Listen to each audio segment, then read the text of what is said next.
Silakan subscribe Cerita Cinta YouTube channel. Terima kasih.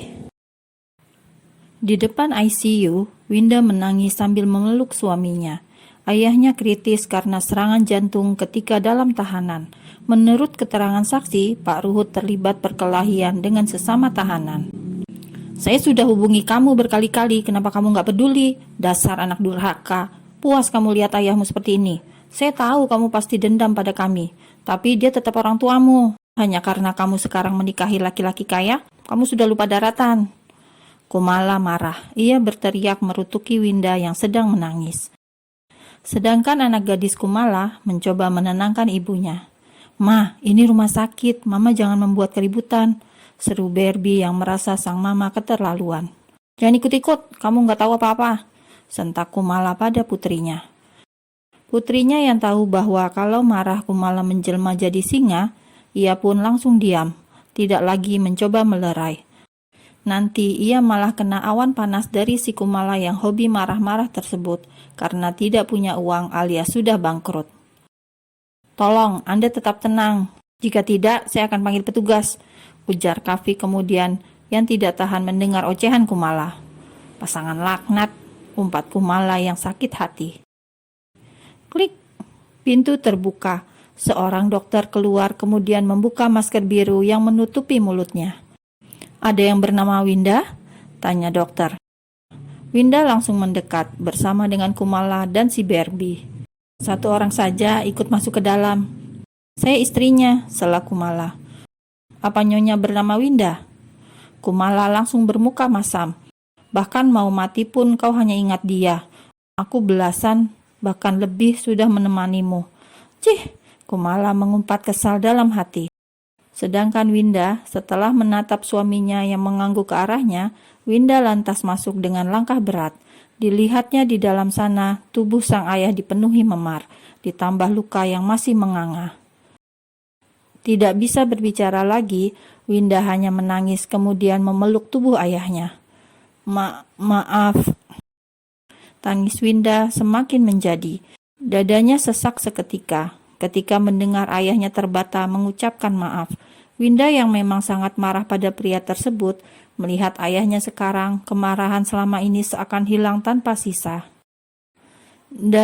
Winda mengangkat wajahnya, kemudian menatap wajah sang ayah yang sudah pucat tersebut. Maafkan ayah. Tangan Ruhut terangkat, ingin mengusap wajah putrinya. Sayang, belum sampai tangan itu melayang di udara, sebentar kemudian terhempas. Yah, ayah! Angin berhembus kencang, menyibak tenda yang didirikan di atas sebuah makam baru yang masih basah. Tidak banyak yang datang, hanya beberapa orang. Kemudian semuanya perlahan pergi, meninggalkan keluarga inti yang masih menatap gundukan tanah basah berlapis kelopak bunga-bunga segar yang semerbak tersebut. Kalau kamu bantu ayahmu sejak awal, ini tidak akan terjadi, ujar Kumala sambil mencengkram nisan almarhum suaminya. Kavi langsung melotot, tangannya mengepal, menahan amarah sejak tadi karena ulah Kumala yang terus mengintimidasi istrinya. Biar, Kav, Winda menggeleng. Tidak mau Kavi menanggapi Kumala yang hanya bisa marah-marah seperti orang stres tersebut. Ini keterlaluan, Win, desis Kavi yang tidak terima istrinya terus saja diserang secara verbal oleh Kumala. Aku bilang biarkan, dia memang begitu, ucap Winda, meminta Kavi tidak terpancing. Ia sudah lelah hati, badan, pikiran. Rasanya tidak punya tenaga untuk adu argumen bersama ibu tirinya itu. Buang-buang tenaga dan waktu. Kavi pun menghela nafas panjang, rasanya gemas sekali.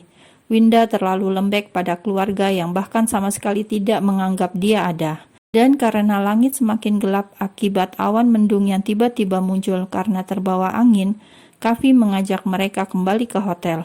Ya, selama di Medan, Kavi dan Winda memutuskan tidur di hotel.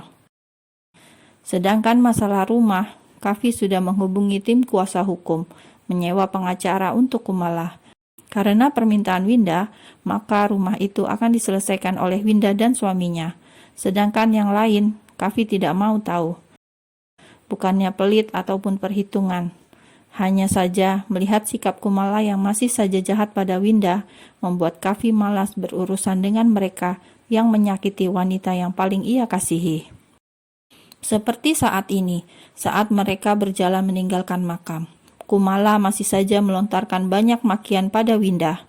Meskipun Winda tidak membalas dan memilih diam, hatinya sedang merasakan kehilangan, tidak ada waktu untuk berdebat.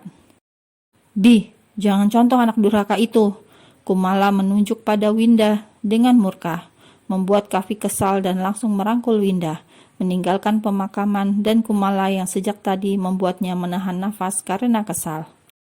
"Sebelum aku bertindak, cepat kita tinggalkan tempat ini. Aku nggak jamin bisa menahannya lagi," ujar Kavi kemudian bergegas masuk ke dalam mobil.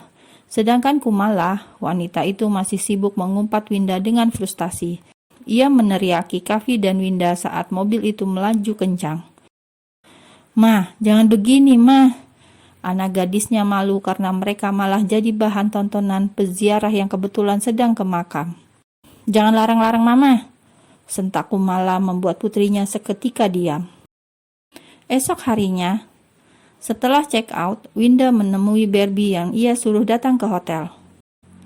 "Jangan putus kuliahnya," ucap Winda dengan hati yang berat. Ia menarik tangan Barbie dan meletakkan amplop coklat tebal di tangan gadis yang masih duduk di bangku kuliah itu.